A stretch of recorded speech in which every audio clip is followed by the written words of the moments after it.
est 11h passées de quelques minutes sur la pendule centrale du média de développement et de l'entrepreneuriat. Bienvenue au bureau du prof ce matin encore pour éplucher des questions liées à l'éducation, des questions liées aux réalités de l'école de la République. Et que vous soyez enseignant, élève, parents d'élèves ou tout simplement un passionné de l'éducation, sachez que cette émission, elle est faite pour vous, elle est conçue pour vous. C'est la seule émission éducative qui est capable de vous plonger dans les méandres de l'école guinéenne. Et pour nous suivre, vous n'avez qu'à surfer sur le 410, canal 410, ou tout simplement la radio 89.5 ou encore via la page du dit média Kavi TV pour nous suivre en direct, bien entendu. Alors, comme tous les matins, je suis bardé de mes deux chroniqueurs, voilà, très armés encore ce matin. Et là, Cabinet Keita, il est à Nélage aujourd'hui. Comment ça va, jeune homme? Ben, écoutez, on fait semblant comme si tout allait bien. Ah bon, on fait semblant? Non, mais bien sûr, bien sûr. Mais ça va, le pays il est en construction, le pays il est en chantier. Écoutez, ça va. Nous faisons tous semblant, oui, comme si ça allait, évidemment. Voilà, et disons bonjour à nos téléspectateurs et à nos valeureux auditeurs qui nous suivent depuis Mataka, depuis Béréiré, depuis Bofa, etc. etc. Oui. Donc ce matin, en tout cas, moi je pense que, d'ailleurs, ce n'est pas que mon avis, c'est l'avis de tous ceux qui pensent que l'école guinéenne doit aller pour le mieux. Oui. C'est-à-dire que dans la gouvernance de l'éducation, il faut absolument la redevabilité. Tout à fait. La redevabilité, c'est l'action de rendre compte, disons, aux administrés. C'est-à-dire que les gouvernants doivent rendre compte de leur gestion. C'est aussi simple que cela. La SENAMSCO dont on parle, la Semaine nationale du mérite scolaire, nous n'avons rien contre cette initiative. C'est bien tant qu'on peut valoriser le mérite quand même. Les talents des élèves guinéens. Mais qu'est-ce qu'on peut dire de plus? C'est très bien, c'est une très bonne initiative. À encourager. Même si, bien sûr, d'autres pensent qu'on pouvait aussi, sous une autre forme, encourager le mérite. Mais ce qui m'intéresse dans ce dossier ce matin, c'est de savoir qu'est-ce qui a été fait de toutes les éditions passées. Quel était le budget, n'est-ce pas, pour l'organisation de toutes ces festivités? Parce qu'il ne faut pas organiser pour organiser. C'est l'argent du contribuable qui est injecté dans cette initiative, dans ce projet-là. Donc, si je prends par exemple la session de cette, comment dirais-je, l'édition de cette année. Donc, combien, évidemment, a été débloqué pour l'organisation de cette semaine nationale du mérite scolaire? Parce que cette fois-ci, on a commencé à la base. C'est-à-dire dans les DPE, il paraît qu'après une autre cérémonie sera organisée. Il paraît. Voilà, au niveau national, pour enfin mettre en confrontation, disons, les lauréats de toutes les autres DPE. Donc, nous voulons savoir, évidemment, quel est le budget prévu pour l'organisation de la SENAMSCO. Parce qu'on ne peut pas continuer à entretenir un flou artistique autour de cette initiative. Ce n'est pas possible. Donc, M. Jean-Paul s'est dit, s'il tient bien à cette notion de redevabilité qui est un devoir, il y tient, loin de le dédouaner, mais il y tient. L'équipe actuelle est en train de travailler quand même, c'est visible. C'est vous qui le dites. Jamais M. Jean-Paul Sédi n'a présenté un rapport d'activité ici. Mais c'est pas vous, quoi. Non, nous sommes des citoyens, nous avons besoin de savoir comment est-ce que ces activités du MEPIA sont déroulées. Nous venons de passer les examens nationaux. Est-ce que vous avez vu un seul rapport d'organisation de ces examens nationaux? Mais quand même, il faut que ce soit évidemment une notion prise en compte au MEPIA. Il faut qu'on rende compte de la gestion. C'est aussi simple que ça. D'accord. Toujours un coup de gueule. Alors, si c'est maintenant que vous nous prenez en marche, sachez tout simplement que vous êtes dans votre émission éducative, le bureau du prof, le somptueux bureau du prof qui vous offre l'opportunité de comprendre les réalités de l'école guinéenne. Ici, nous ne dénonçons pas simplement, mais nous proposons aussi des solutions. Cheikh, bonjour. Bonjour, el professeur. Ouais, comment ça va? Aujourd'hui, ces 2 jours-là, il est vraiment à l'heure. Je l'ai vu à 10 minutes de l'émission. C'est vraiment bien. Tu dois continuer sur eux. Hein? Oui, aujourd'hui, il fallait que je vienne très tôt pour calmer les ardeurs de mon jeune collègue qui est en train de vraiment débouler sur les MEPIA. Mais je veux juste le rassurer que souvent, les justifs sont toujours là. au moment opportun, je vais l'inviter à se saisir de tout. Tout à fait. Vous savez, Cabinet, c'est un jeune qui est très pressé. On le comprend, la fleur de l'âge est là, il est très chaud, très pressé. Sinon, tout est là. Hein? Tout va bien. Bon, je pense que les éditions passées de SNAMSCO, cette fois-ci, le ministre a voulu pérenniser ça par rapport à beaucoup d'égards, parce qu'il y avait assez de critiques par rapport au fait que c'est une initiative qui vient de l'ancien ministre, il a abandonné, donc du coup c'est dans la même dynamique de poursuivre l'œuvre du ministre Guillaume, qu'il a vraiment juste accepté. Avec quelques touches amélioratives. Il a voulu décentraliser, je pense que c'est de bon augure. Donc je pense qu'au moment opportun, tout sera clair et puis le cabinet sera très content. Très bien, c'est bien dit, et je profite d'ailleurs de ce micro pour adresser un bonjour particulier, singulier au secrétaire général du MEPUA, voilà, monsieur Boundou, docteur Boundou. Bonjour. Alors, comme vous le savez, chers chroniqueurs, le bureau du prof, ce n'est pas que le débat simplement, c'est aussi cette rubrique qu'on appelle le mot du prof. Et le mot du prof a une visée didactique, une visée pédagogique, une façon pour nous de joindre l'utile à l'agréable, une façon pour nous d'aider les auditeurs, les téléspectateurs à appréhender quelques subtilités de la langue de Molière, la belle langue de Molière. Et comme j'aime souvent le répéter, nous n'avons pas la science infuse. Il y a des auditeurs, des téléspectateurs qui sont mieux rodés que nous en langue française. Nous essayons tout simplement du mieux que nous pouvons pour renforcer leur quotient grammatical et linguistique. Alors ce matin au menu, nous allons parler de l'utilisation des majuscules. Et parfois, on utilise pêle-mêle les majuscules dans les rédactions, que ce soit dans les communications institutionnelles, on se permet de mélanger, de mettre des majuscules là où on ne doit pas du tout en mettre. Ou parfois même sur des sites d'information, on ne met pas des majuscules là où il fallait mettre. Alors, aujourd'hui, nous allons par exemple nous intéresser premièrement à la bonne graphie de la date. Très souvent, en écrivant par exemple la date au niveau du mois, beaucoup de personnes, dans les courriers, dans les circulaires, on constate que le mois, il est orthographié à l'initiale avec une lettre capitale, une lettre majuscule. Cela, la langue française ne l'autorise pas. Nous parlons, nous explicitons ces règles-là, mais nous nous adossons aussi à l'Académie française. On n'invente absolument rien. L'initiale du mois dans l'écriture de la date, c'est en minuscule, mesdames et messieurs. C'est comme quand on dit le 20 août. Août, pas A majuscule, mais plutôt A minuscule. Ça, c'est la règle conventionnelle. Si vous écrivez A majuscule en ce moment, vous avez fait une entorse à la bonne graphie du mois. C'est comme quand on dit le 23 novembre. Novembre, N minuscule. Janvier, N minuscule. À moins que le mois ne soit en début de phrase. Là, c'est compréhensible, hein, parce qu'il faut faire cette mise au point. Alors, au niveau, par exemple, du mot président de la République. Alors, bon, je vais même dire l'expression président de la République. Quand est-ce qu'il faut écrire, par exemple, président avec une majuscule à l'initiale et une lettre minuscule à l'initiale, bien sûr. Vous savez, la langue française, c'est comme un tissu, la moindre des choses, on peut l'entacher. Voilà, donc c'est pourquoi il faut faire beaucoup attention. C'est très important.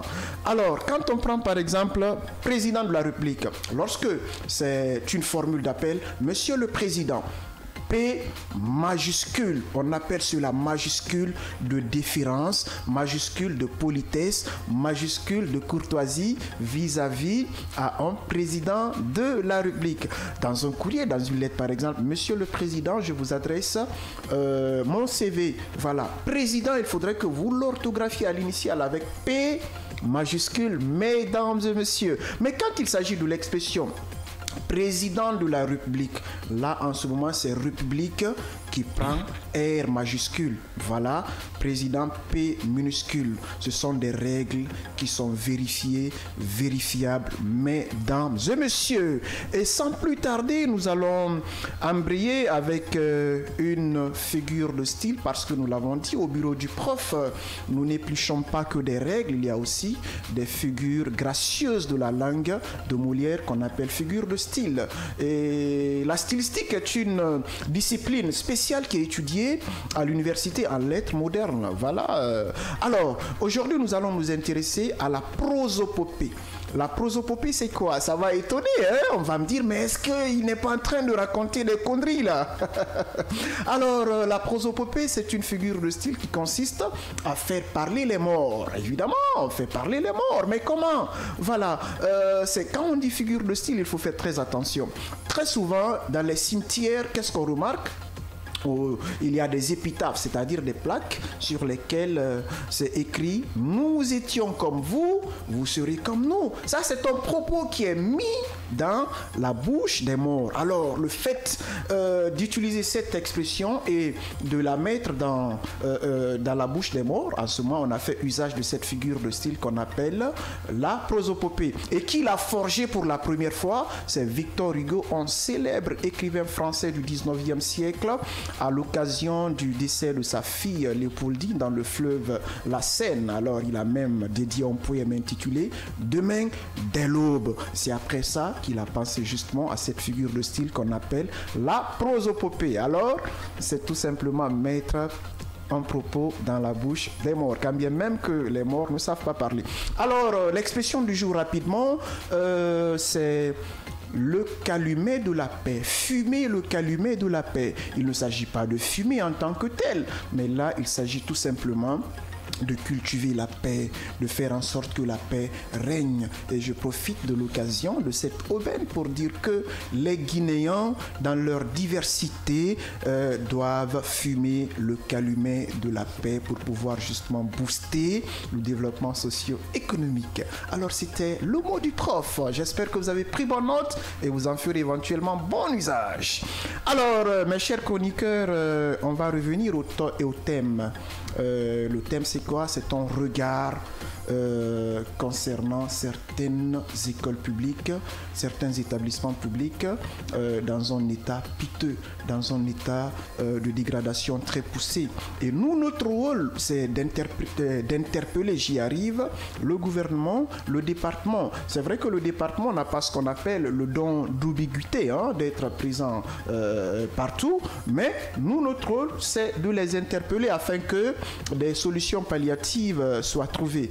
On aura même un invité en ligne qui va nous dresser ce constat très amer. Nous sommes très bientôt, c'est la rentrée quand même des classes, quand on voit des écoles publiques dans un état de délabrement.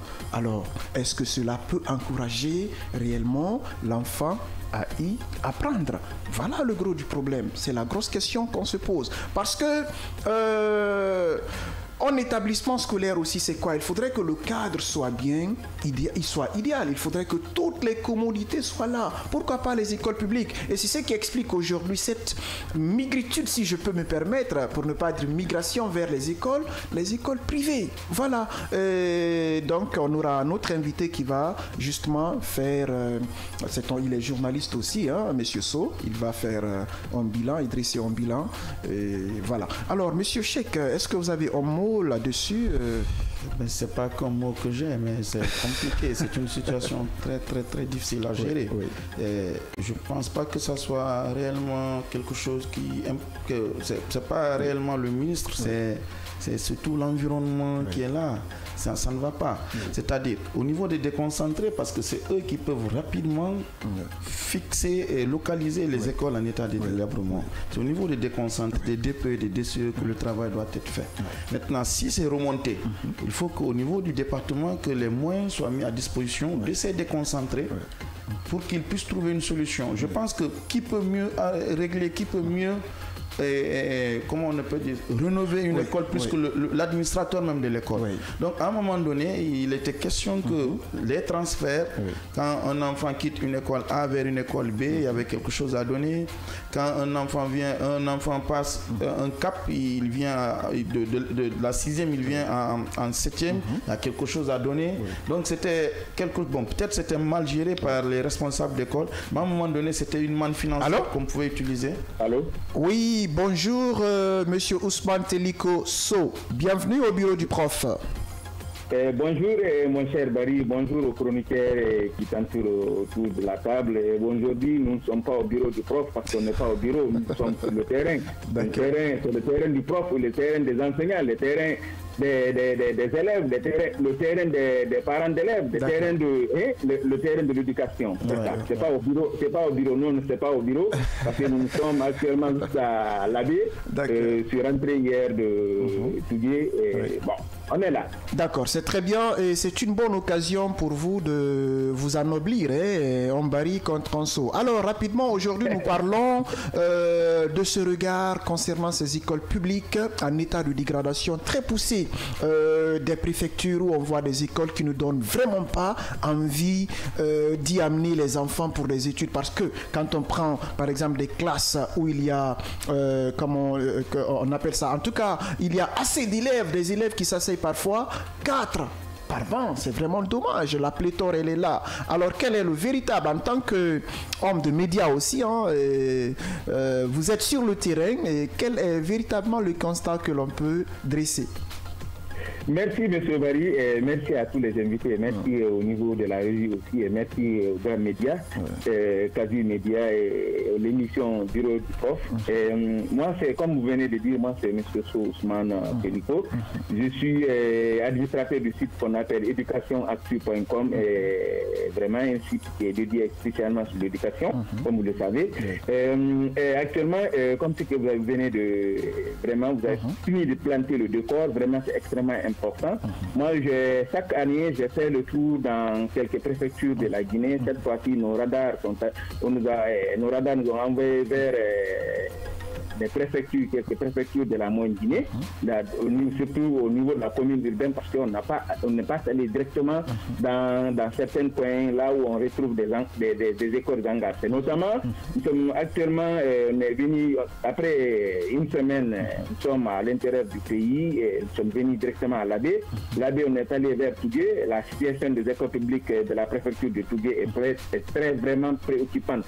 Parce que quand vous regardez, certainement, je vous ai envoyé quelques images, notamment à l'Abbé, c'est-à-dire dans une école, il y a le collège lycée Tougué, ça c'est au niveau du centre, dans la commune urbaine. Quand vous prenez aussi l'école primaire de Tougué 2, là aussi c'est autre chose, parce que depuis que l'école a été construite autant de colonnes, l'école n'a pas eu ce qu'on appelle vraiment la cour de l'école. Quand il n'y a pas de cours, il n'y a rien, c'est aussi quand tu vas voir des bêtes, vraiment des animaux, ou bien n'importe comment venir par-ci, par-là. Et ça, c'est quelque chose qui est extrêmement dangereux, parce que non seulement les enseignants, les apprenants et tout le monde, personne n'est en sécurité. Parce qu'une école qui n'est pas vraiment sécurisée, comment est-ce que les enfants là vont étudier? Vous voyez, certainement, je vous ai envoyé des images des images hier. Vraiment, c'est quelque chose de vraiment de très, très, très, très préoccupant au niveau de la préfecture de Tougué. Mais, que cela ne tienne, mais je vous avoue qu'il y a les ressortissants de Tougué. Il y a une école qu'on appelle Corfo-Centre. Corfo-Centre, ça c'est un district relevant de la sous-préfecture de Tangali. Certainement, les gens de Tougué m'écoutent, certainement ils peuvent témoigner. Des écoles qui sont vraiment subies des dégâts importants, rendant les cours difficiles, voire impossibles même, c'est-à-dire la dégradation de la toiture qui est déjà un peu partout. Quand vous voyez ça, vraiment, ça reste quelque chose vraiment à désirer, monsieur Barry. Quand, par exemple, vous allez voir des enfants vraiment un peu partout, mais il faut extrêmement important pour signaler quelque chose. Il est crucial que des actions soient entreprises pour réparer les les bâtiments. Parce que comme vous venez de signaler dans votre libellé, bientôt l'ouverture de l'école, moins d'1 mois. Vous voyez? Donc, vraiment, les enseignants, les parents, les élèves, si quelqu'un vraiment n'est pas dans le confort, comment il peut étudier? Par exemple, je vais répéter une citation de Dr Alpha Amadou Banobari qui disait, je me rappelle, si vous arrivez à l'université vite, vous en sortirez vite. Qu'est-ce qu'il vient nous dire par là? Si tu n'es pas dans les normes, comment est-ce que tu peux avoir quelque chose dans la tête? Donc c'était très difficile. Quand vous regardez les prétors dans les écoles, ça ne débute pas. On a tous à dénoncer cela. Ça ne débute pas seulement ici à l'intérieur du pays, même à Conakry, vous savez. Mais à l'intérieur du pays, c'est plus. Parce que nous à l'époque, nous on a étudié à l'intérieur du pays, c'était l'école, on partait du matin et on s'est retourné le soir. Et maintenant, ça fait plus de 10 ans maintenant, ça ce n'est plus le cas. C'est-à-dire les groupes sont scindés, d'autres viennent le matin, d'autres viennent le soir. Donc cela veut dire qu'il y a un manque crucial au niveau des établissements scolaires. Bon, quand je prends par exemple, on va toujours parler de Tougué, vraiment les ressortissants de Tougué vraiment se mobilisent. C'est-à-dire, il y a des informations que j'ai reçues, récentes, les ressortissants de Tougué sont mobilisés, ils ont fait une collecte de 300 millions pour venir en aide de beaucoup des écoles qui sont vraiment dans les sous-préfectures, dans les préfectures et urbaines, au niveau de la commune urbaine, dans les sous-préfectures. Mais ce qui reste clair, comment est-ce qu'ils vont utiliser tout ça là? Mais je vous avoue, vraiment, le cas de Tougué, c'est autre chose, mon cher frère professeur. Donc, après Tougué, je me suis focalisé un peu à l'ABé. Dans l'ABé aussi, il y a l'école qu'on appelle l'école générale Lansana Conté, que tout le monde, le lycée général Lansana Conté de l'Abbé, il y a le lycée Hogomburo, il y a le lycée Ouro et l'école primaire qu'on appelle Kouroula 1 et Kouroula 2. Certainement, certains peuvent se rappeler de cette école, mais vraiment, je vous avoue, par exemple, quand vous prenez l'école primaire de Kouroula, c'est une ancienne école française, parce que c'est une école qui est créée depuis 1901. 1901, mon cher prof, vraiment c'est une ancienne école. C'est clair. Et que cette école-là a eu la clôture qui est sauf l'année 2019. Wow. Vous imaginez combien de fois que ça c'est dangereux? Et cette école, c'est là-bas que beaucoup de cadres, beaucoup de personnalités de notre pays ont étudié. Notamment quand vous prenez Yassine Diallo, quand vous prenez Saïfoula Diallo, quand vous prenez le feu Siradio, l'ex-journaliste de Jeune Afrique, qu'on appelle Siradio Diallo, ils sont tous passés là. Mais c'est grâce vraiment à l'appui de l'UNICEF qui est venu vraiment certains trucs pour pouvoir faire quelque chose pour arranger l'école. L'école est là, c'est des monuments qu'il faut garder, il faut que ça soit. Quand vous prenez le lycée Ouro, Général Lansana Conté, ça c'est des grandes écoles, parce qu'à l'époque on entendait lycée Ouro à l'époque. Mais vraiment c'est des écoles qui sont oubliées, c'est des écoles qu'on a abandonnées. Il n'y a pas. Et si ils ont la chance, les écoles ont la chance, c'est la couche de peinture qu'ils vont mettre sur ça. Le reste, net. Le reste, il n'y a rien. Donc, cela veut dire que vraiment, l'État doit vraiment prendre ses taureaux par les cornes pour pouvoir gérer la situation là. Bon, après ça, on vient à Pita. Bon, vous m'excusez si vous avez... Allez-y, monsieur Sow. Alors, la situation de Pita. Pita, c'est là où se trouve, c'est le Premier ministre, M. Amadou Riba, chez lui.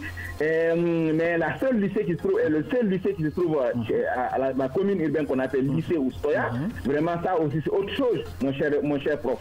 Parce que quand tu regardes, certainement j'étais envoyé les images, tu as vu les images. Oui, comment un lycée Oustoya qui beaucoup de cadres sont venus vraiment travailler et ils ont passé là-bas, notamment l'un des brillants avocats qu'on appelle Des Diallo, Des Ba. Donc ça c'est l'un des brillants avocats et tous ils ont passé là-bas. Et lui déjà il a fait n'importe parce qu'il a rénové quelques bâtiments de ce lycée. Mais je vous avoue, quand vous venez les toilettes, on dirait que c'est des gens vraiment vraiment on dirait on est en bourse. Même en bourse à l'air là.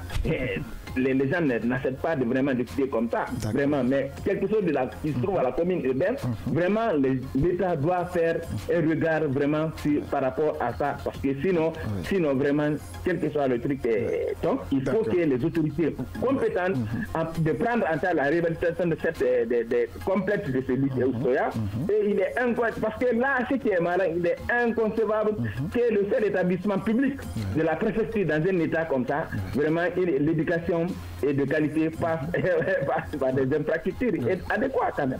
Donc quand vous voyez, vraiment, parce que j'ai eu la chance l'année dernière, j'étais là, les enfants étudient vraiment dans des conditions vraiment très difficiles. Parfois, ils sont même obligés de suivre les cours sous les plafonds ficelés. Donc quand vous voyez tout ça là, dans les salles insuffisantes équipées, il n'y a pas de... Quand vous voyez, on dirait... vraiment, on dirait un lieu là où on garde les chèvres. Donc, vous maîtrisez le mot, les termes, mais il faut dire les choses telles qu'il est. Donc, il est temps qu'il faut que les actes concrètes soient vraiment pris par rapport à ça. Sinon, vraiment, c'est quelque chose de fricot. Mais bon, on a l'espoir que cet appel sera entendu et que ces actions rapides seront entreprises pour rénover les infrastructures restantes. Et parce qu'une éducation de qualité repose non seulement sur les enseignants et les programmes, mais aussi un cadre d'apprentissage sain et sécurisé. C'est bien dit, monsieur. Oui, c'est bien dit, monsieur Sow. Allez-y. Ça, c'est le cas de Pita. D'accord. Le lycée Oustoya. Alors, allons au niveau de la préfecture d'Alaba. On appelle Béangène. Tout le monde chez moi. Ah, c'est chez toi. Alors, bon, lycée Béangène, que tout le monde a entendu vraiment, c'est comme on dit. Moi, je me pose la question, est-ce que ça c'est une prison ou c'est un poulailler dévêtu? Mais mon cher prof, vraiment chez toi, une école, le lycée là est créé depuis 1960. 1960, ça c'est dès après l'indépendance de notre pays. Donc l'école là, vraiment, c'est de n'importe quoi. Parce que c'est un vieux d'un plus d'un demi-siècle. Le lycée est incarné un part d'importance de l'histoire contemporaine de Dalaba. Quand même, une école qui est créée depuis 1960, qui compte 6 salles de classe. On dirait un prix ouvert de poulailler. Mais qu'est-ce que l'État est en train de faire par rapport à ça? Parce que beaucoup de gens, par exemple, quand tu prends Vincent Koulibaly ou d'autres, ou bien Monseigneur beaucoup de gens ont passé par là, ils ont étudié ici. Mais ce qui est marrant, vraiment l'école, jusqu'à présent, ça ne bouge pas, ça ne tourne pas. L'école, presque les constats, c'est les mêmes. Ce qu'on a trouvé à Tougué, c'est ce qu'on va voir à Labé, c'est ce qu'on va voir à Pita, c'est ce que nous allons voir à Mamou, et ainsi de suite. Parce que quand vous regardez l'école qui ressemble à une prison, vraiment, c'est surtout quand vous savez, c'est quelque chose vraiment, c'est très grave. Parce que la situation du lycée, surtout la situation du lycée Béangène, c'est une grande préoccupation pour tous les habitants de Dalaba. Parce que partout là où tu passes, ils vont t'interférer par rapport à ça. Même le ressent, lorsque les membres du CNT faisaient des tours dans les préfectures, ils ont fait exprès pour les envoyer là-bas. Mais vraiment, ils disent qu'ils vont rendre compte à qui le doit. Moi, c'est ça, mais quand vous regardez tout ça là, mon cher prof, vraiment c'est quelque chose vraiment qui est très dangereux. Le constat il est vraiment alarmant et très amer. Je suis avec mes chroniqueurs, sûrement ils ont quelques petites questions de précision à vous poser, monsieur Gabin. Moi, ce que je tiens à dire à monsieur Ousmane Télékosso, c'est que quand on a un problème est un ensemble de difficultés qu'on rencontre, il faut décongestionner le problème, morceler le problème et résoudre le problème point par point. On a un seul problème de gouvernance, c'est-à-dire tant qu'on reste à Conakry et qu'on essaie de penser, de réfléchir à la place des gens, au niveau déconcentré et chercher à résoudre les problèmes globalement, on ne peut pas. Il faut aller vers et une analyse micro, c'est-à-dire chaque préfecture, chaque sous-préfecture a ses problèmes. Ces problèmes doivent être remontés. Un plan d'action est là. Maintenant, on essaie de voir comment gérer les choses à la base. Sinon, on ne peut pas rester à Conakry et rénover une école qui est à Dalaba. Il faut que les gens de Dalaba, c'est-à-dire le directeur préfectoral de Dalaba, le proviseur des écoles, les censeurs et autres là, se mettent dans un état de combat pour que les choses puissent aller de l'avant. Parce qu'en réalité, les enfants, nos enfants, ne peuvent aller dans les écoles que si l'environnement est sain. Il y a des toilettes viables. Je te dis, le professeur, il y a des filles qui peuvent déserter l'école parce que lorsqu'elles ont envie d'aller aux toilettes, il y a pas, elles se prennent des infections. Et la santé scolaire n'est pas là. La santé scolaire ne reçoit pas assez de moyens pour aider ces enfants-là. Des infections sont là et puis à la fin, c'est la vie de la petite fille qui se dégradent. Donc en réalité, il y a un vrai travail de fond à faire en matière de gouvernance. Mon cher prof, oui, allez-y rapidement, monsieur So. Oui. Pour terminer ce qui est de Dalaba, mais je vous avoue, le cas des autres là, on peut comprendre, mais le cas de Dalaba, c'est pur. Parce que là, la toiture, vraiment, moi, j'ai fait ce constat, j'ai envoyé les images. Oui. La toiture ne tient plus. Quand il pleut, les élèves, ils me disent que les élèves changent de classe à tout moment. Cette école ne répond plus aux normes. Parce que même ce qui est marrant, le bureau du censeur, c'est le bureau là qui sert aussi même de salle de professeur. Il n'y a même pas de place. Et l'autre place s'est transformée. Maintenant, le bureau du proviseur aussi, son bureau, cet bureau s'est transformé en salle de classe. Et c'est là-bas aussi même, là où le bureau du censeur, c'est là-bas même le gardien de l'école passe la nuit. Voilà, vous imaginez combien de fois que ça c'est dangereux? C'est pour vous dire, le cas de tous les autres qu'on peut comprendre, mais le cas de Dalaba, lycée d'Angers, vraiment c'est autre chose. D'accord. C'est autre chose. Il faut que l'autorité des autres. Maintenant, allons un peu sur Mamou. Un peu, Mamou, c'est moi. Là, je vais faire un peu un ramassé rapide sur le cas de Mamou, parce que ça c'est extrêmement important. Maintenant, le cas de Mamou, la situation des écoles publiques dans la préfecture, parce que ça c'est la préfecture, mais là-bas aussi c'est la même chose, presque, mais c'est des choses qui changent, c'est des choses qui sont un peu différentes. Vraiment, il faut que il y a des manques d'enseignants, il y a des manques, malgré avec tout ce que le ministère est en train de faire, ils sont en train de faire vraiment des efforts par rapport à ça, mais il y a des manques d'enseignants. Et quel enseignant? C'est pas n'importe qui peut enseigner, comme vous savez, mais prof. Il faut savoir quelque chose dans la suite, donc ça devient compliqué. Donc maintenant, il y a tous ces problèmes. Maintenant, quand vous prenez les statistiques, par exemple, de 2010, par exemple, la préfecture de Mamou, le niveau de la population scolaire avait 46 442 élèves en 2010.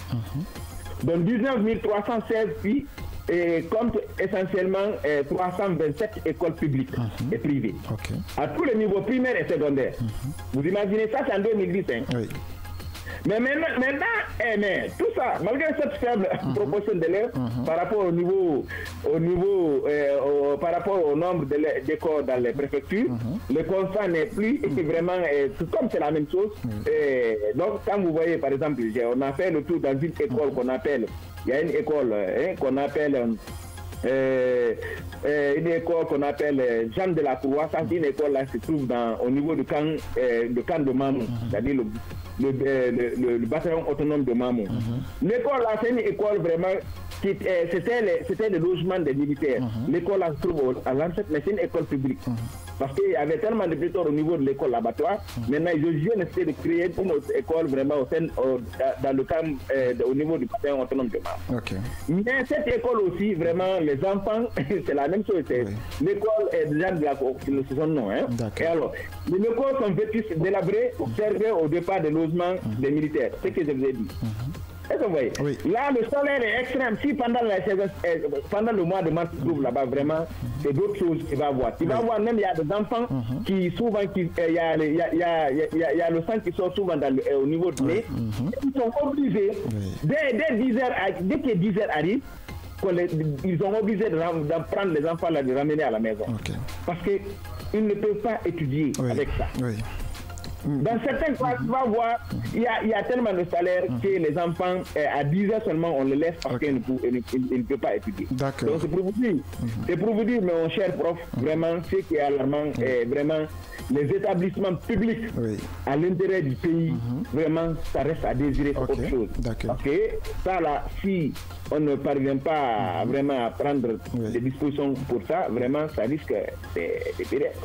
C'est vraiment d'avoir d'autres dégâts qu'on ne sait pas. D'accord. Merci beaucoup Ousmane Teliko-So pour ces faisceaux de lumière concernant ces écoles publiques dans des états vraiment piteux. Merci. Vous avez été quand même très compris et je pense que c'est un message qui tombera dans de bonnes oreilles pour que les solutions viables soient trouvées. Merci. Passez une excellente journée. Alors, Monsieur Keita, on a écouté Monsieur So qui avait gros sur le cœur. Des écoles publiques, ça ne donne pas envie d'y étudier quand on sait que, vous voyez, des images même qui sont tout de suite, voyez-vous, quand on sait aujourd'hui qu'il y a des écoles privées où il y a toutes les commodités, on parle de climatisation, on parle de tableaux blancs, des tableaux digitaux, voyez-vous un peu, et que dans les écoles publiques jusque-là, même pour avoir une place pour étudier, c'est un sérieux problème. Il faudrait qu'on trouve quand même des solutions, voyez-vous, les images à l'instant même à la télé. Donc oui, Monsieur Keita, vous avez sûrement un petit regard sur ces... Oui, nous avons écouté M. Telikoso avec beaucoup d'attention. Oui. Nous avons suivi tout cela avec assez d'indignation. Oui. Mais malheureusement, l'indignation, ce n'est plus ce qu'il faut dans ce pays, en ce qui concerne l'école de la République. Oui. Parce que l'école de la République, ce n'est malheureusement le problème de personne. C'est ce qui intéresse les cadres dans ce pays, c'est leur petit confort, c'est les séjours à Paris. Mais heureusement qu'on est aujourd'hui en train d'en faire un sujet quand même. Oui, non, il faut qu'on en parle. Voilà. Nous en parlerons et nous continuerons à en parler. Oui. Mais je vous dis ce qui est. Le problème du cadre de ce pays, c'est-à-dire de ceux qui décident dans ce pays, c'est leur petit confort, c'est aller à Paris, c'est envoyer les enfants étudier, etc., etc. Mais le problème de l'enfant de Gabuntu, de Néné Salé, de M. Dian, ce n'est pas leur problème. Vous savez, on a écouté le monsieur qui a fait une description presque chirurgicale de la situation de ces écoles-là. Mais n'allons pas dans là-bas. Laissons dans là-bas, laissons Mamou, laissons Pita, laissons Labé. On a créé ici. Le professeur, vous avez ici l'école primaire de Bessia Sandre qui est là. Où l'eau coule à partir du toit. Vous avez le collège Sefoulé Diallo, où dans quelques classes, on ne peut même pas travailler. Vous avez de l'autre côté, disons, Nénékali Kondeto, d'ici même dans la DSE de Matoto. Vous avez des écoles. C'est pourquoi, même pas pour vous interrompre, M. Keita, les écoles privées sont en train de ravir la vedette à ces écoles privées. Mais qui exactement, formé la crème. Exactement. On dit que la Guinée est en route pour l'accomplissement ou pour l'atteinte des objectifs de développement durable, notamment numéro 4, l'éducation de qualité pour tous. Mais on se moque de qui? Le PRODEC a prévu, n'est-ce pas, des salles de classe. Le PRODEC a prévu bien de choses, mais qu'on n'est pas en train d'accomplir. Et on est en train de nous dire qu'on est en train, évidemment, de construire des écoles de type Bari Gawandou, par-ci, par-là. Mais quand même, c'est pas attendez, s'il vous plaît.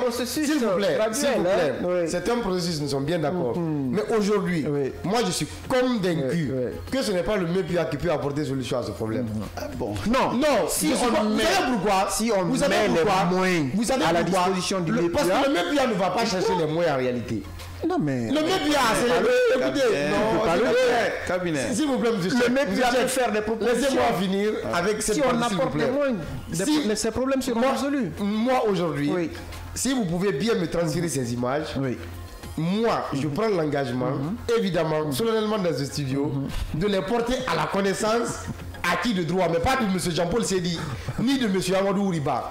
Nous allons porter ces images, évidemment, à la haute attention. Les images déjà... Non, nous les voulons pour qu'on les documente. Nous allons les porter à la haute attention de celui qui va demander à M. le Premier ministre et à M. Jean-Paul Sédi d'agir.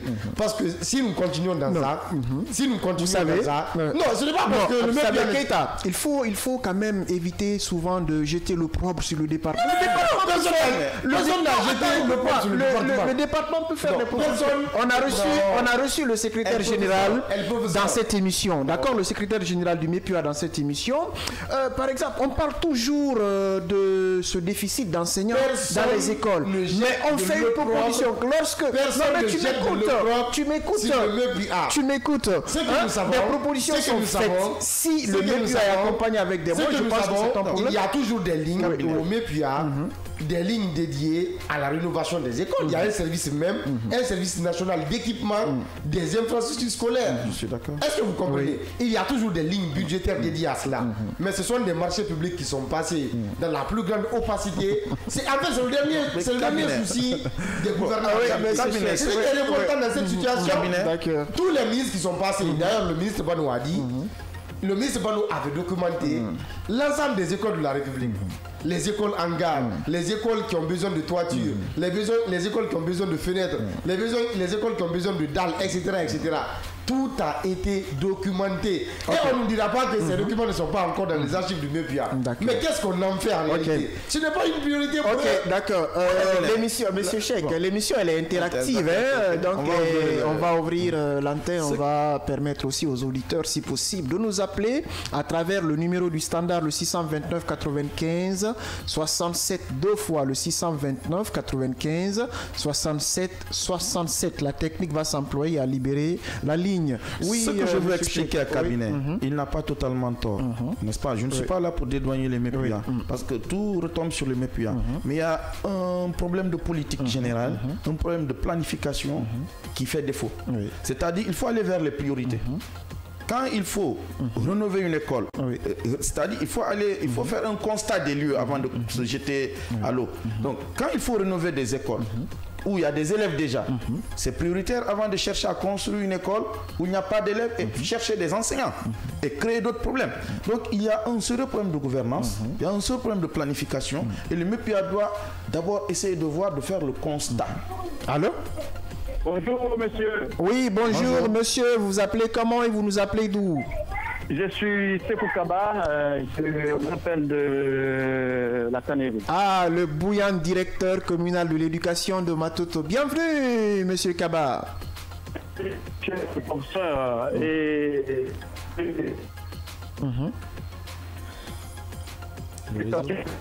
Oui. Vous pouvez... Oui.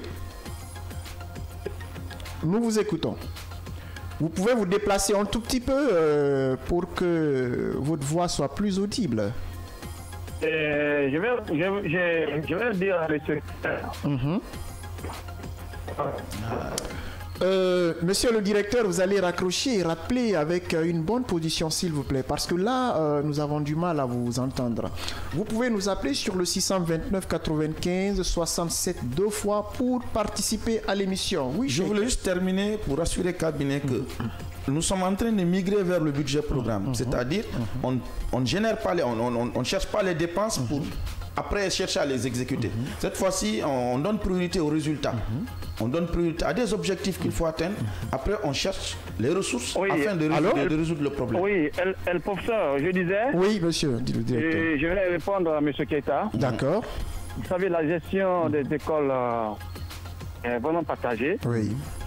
Les écoles élémentaires, la gestion est vraiment transférée aux collectivités locales. C'est-à-dire la mairie et à travers l'ANAFIC. Là où je vous parle, moi j'ai deux écoles qui sont en rénovation totale. L'école primaire Sangoya Cité et l'école primaire de Kissoso. Il n'y a pas une école à Matoto qui n'a pas une adduction d'eau. Voilà. Donc c'est compliqué, il ne faut pas qu'ils mènent le MEPIA à la gestion des écoles élémentaires. Oui, quand même. C'est ça la vérité. Le MEPIA n'a rien à voir concernant la gestion des écoles élémentaires. Oui, élémentaires, effectivement. Voilà. Merci. D'accord. Vous savez, il faut des solutions locales. Si des problèmes se posent, il faut des solutions locales. C'est ça. Moi, ce que je fais, chaque fois, je mène des requêtes envers les autorités, envers les sociétés privées, envers les entreprises publiques. Voilà, hier, vous avez suivi, la Sojag a donné des cadeaux à tous les premiers de la commune de Matoto, à tous les examens. Des ordinateurs qui sont très chers, d'une valeur de 20 millions. Les deux premiers de l'enseignement élémentaire, enseignement général et pas encore, chacun a reçu une enveloppe de 10 millions. Ça, c'est des trucs qu'il faut aller. Oui, ça c'est vrai. Donc, la gestion de l'école, des écoles élémentaires ne reviennent pas au MEPIA. D'accord. C'est les collectivités, les mairies qui s'en chargent à travers l'ANAFIC. Ok. Voilà. Merci, monsieur Kaba. Alors là, notre préoccupation, c'est des enseignants. Oui. C'est des enseignants là. Si vous pouvez parler sur ça, si on a des enseignants, vraiment, c'est bon. D'accord. Voilà. Et pour ça, je vous remercie pour tout ce que vous êtes en train de faire pour l'avenir de notre système éducatif. Merci mon directeur. Je salue mon petit de l'autre côté. Il a bien reçu. Merci beaucoup monsieur Kaba. Passez une excellente journée. Vous pouvez aussi nous appeler sur le 629 95 67 deux fois. Le 629 95 67 deux fois. Le DCE de Matoto cabinet, ça aussi c'est un autre problème. C'est un autre problème. Il faut l'homme qu'il faut à la place qu'il faut. On n'a plus besoin des chefs qui sont là avec des bâtons pour taper sur les gens, qui sont plus des dictateurs qu'autre chose. On a besoin de leaders. Un leader, c'est quelqu'un qui, face à un problème, cherche une solution. Et ce qu'il a dit, c'est vrai. La solution, quand le problème est local, la solution doit être locale. Donc, l'exemple de Sékou Kaba, il se bouge, il monte, il descend. Ça, il fait fi de ne pas regarder ce que le MEPUA peut lui donner. Il a beaucoup fait. Donc, quand tu es assis dans le confort, DPE, DCE, tu demandes à ce que l'État fasse ça, l'État fasse ça. À un moment donné, il y a des sociétés, il y a des entreprises qui sont là. C'est pour cela que j'interpelle le MEPUA par rapport à l'action que peut mener la direction de l'enseignement privé. Il faut que les privés, à un moment donné, mettent la main dans la poche pour pouvoir mais Cheikh, il y a aussi un autre problème. Quand on sait qu'il y a des privés qui sont inaptes même, qui sont incapables de payer dans le privé, leurs enseignants. Ça c'est une problème de politique interne. Le professeur, ce n'est pas parce qu'il est méconnu de nous que la loi sur... Allô? Allô, bonjour monsieur. Oui, bonjour monsieur. Vous vous appelez comment et vous nous appelez d'où? Je m'appelle Ousmane Souma, je vous appelle depuis Dubré Kelgoumaya. Ah, monsieur Souma, nous vous écoutons. Bienvenue. Merci. J'ai écouté votre thème concernant l'état de nos écoles publiques en Guinée. Donc, c'est un constat inquiétant. Partout, c'est comme ça en République de Guinée. Donc, les écoles sont trop abandonnées. Ça n'attire même pas. Donc c'est pourquoi aujourd'hui beaucoup de parents d'élèves envoient leurs enfants dans les écoles privées. Là au moins il y a l'esthétique. Même en voyant l'état d'une école, tu peux dire que vraiment ici c'est le sérieux qui se passe ici. Même si tu ne parles pas. Voyons l'état de l'école. Mais quand nous voyons l'état de nos écoles publiques, vraiment c'est inquiétant. Donc il faudrait que l'État puisse mettre les moyens pour embellir au moins nos écoles et changer les plans de l'école. Parce que chaque année, la population ne fait que s'augmenter. Il faut penser au plan, faire nos écoles des étages pour contenir les élèves. Parce que dans beaucoup de préfectures, nous sommes confrontés à des problèmes d'effectifs. Tu peux retrouver 120, 130 dans une même salle. Comment un enseignant, le pauvre enseignant peut gérer tout ce monde? Quel qu'en soit ton niveau, tu ne pourras rien faire. Donc il faudrait que l'État pense à tout ça pour aider l'école guinéenne à renaître encore. Merci, je salue M. Keta et M. Cabinet. D'accord. Et une très belle émission pour vous. Merci.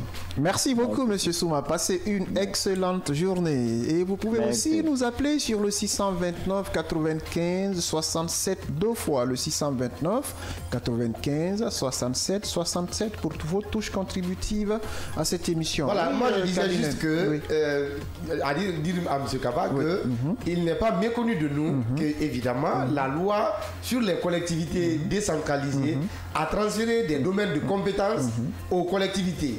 On est bien d'accord. Donc l'enseignement élémentaire, c'est-à-dire la rénovation des écoles et tout, mais ça se fait en collaboration avec le MEPUA. Ça ne désengage pas le MEPUA, jamais. Ça ne peut même pas désengager le MEPUA. Tout le temps. Mais ce qu'il faut dire, non, ça ne désengage pas le MEPUA. Ce qu'il faut dire en réalité, comme M. Cheikh l'a dit, ça doit être une véritable priorité dans, disons, la planification. Oui, bonjour. Oui, bonjour, monsieur. Vous vous appelez comment et vous nous appelez d'où? Monsieur Roland Viking Camara. Allô, monsieur Roland, nous vous écoutons. Vous nous appelez d'où? Bien, bonjour. J'appelle de Conakry, de Dixie. Nous vous écoutons. Je suis venu passer les vacances à Conakry. D'accord, nous vous écoutons. Un contractuel non retenu qui vient de l'intérieur. Ah, d'accord. Nous vous écoutons, monsieur Roland. Je regrette fort de... Quand vous manquez de choses, vous parlez du manque d'enseignants dans les écoles. Quand vous êtes en ville, vous n'avez rien de ce qui se passe à l'intérieur. Mon frère, mes frères, vraiment, je le dis encore. Le mot vraiment là. Moi, que vous parle comme ça, je suis victime de plusieurs choses. je suis chrétien. Moi, je m'accuse pas et je dénonce. Mais franchement, je ne sais pas comment je peux rencontrer le ministre Jean-Paul. C'est tout ce que j'avais à vous dire. Ah, d'accord. Mais vraiment, à l'intérieur, c'est pire là-bas. D'accord.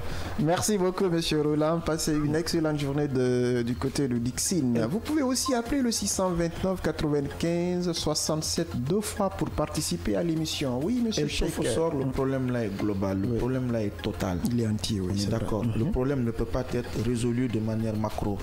Il faut aller vers des planifications c'est ce que j'ai dit, c'est un processus. Il faut tenir compte de la planification. Non, il faut tenir compte de la planification du plan d'action que les gens à l'intérieur nous donnent. Il y a des structures déconcentrées qui font des planifications. Quand ces planifications-là tombent, au lieu de changer A ou changer B, il faut qu'on leur demande quelles sont les priorités qu'ils ont. Par exemple, à Dalaba, là où on dit là, leur priorité c'est de construire une nouvelle école ou de rénover les écoles qui sont déjà là. En fait, c'est bien beau de dresser le bilan, faire un constat. Il faut aller vers des solutions. L'existant qui est là, on essaie de renouveler avant de penser à la rénovation. En réalité, il y a des écoles. Parce que construire quand même une école, ça s'inscrit dans soit le moyen terme ou le long terme. Ça prend du temps. Pendant que le besoin il est pressant. Voilà. Donc, il faut tenir compte du délai. Il faut tenir compte du coût. Il faut tenir compte de tous les paramètres et construire. Et il y a quelque chose qu'on doit intégrer maintenant, que les gens doivent intégrer par rapport à l'éducation. La distance entre les élèves qu'on doit scolariser et l'école. C'est-à-dire, il y a un outil qu'on n'a pas, qu'on ne maîtrise pas totalement, c'est la carte scolaire. Hier, la dame, elle a dit ça. La cartographie. Pas la cartographie. La cartographie est une image figée. Mais je parle de la carte scolaire. C'est quelque chose de dynamique. C'est-à-dire, il faut une réduction drastique, la distance qui sépare ceux qui doivent apprendre de là où ils doivent apprendre. Quand on sait qu'il y a des apprenants qui marchent des kilomètres. Et souvent, ce sont des facteurs qui découragent les enfants. Il y a des apprenants qui doivent traverser des mares, aller à gauche, aller à droite. Dès qu'il pleut, ils ne peuvent plus aller. Dès qu'il fait très chaud, ils ne peuvent plus aller. Donc, à un moment donné, la dame, elle l'a dit hier, pour que les enfants étudient, il faut que l'école se déplace vers les enfants.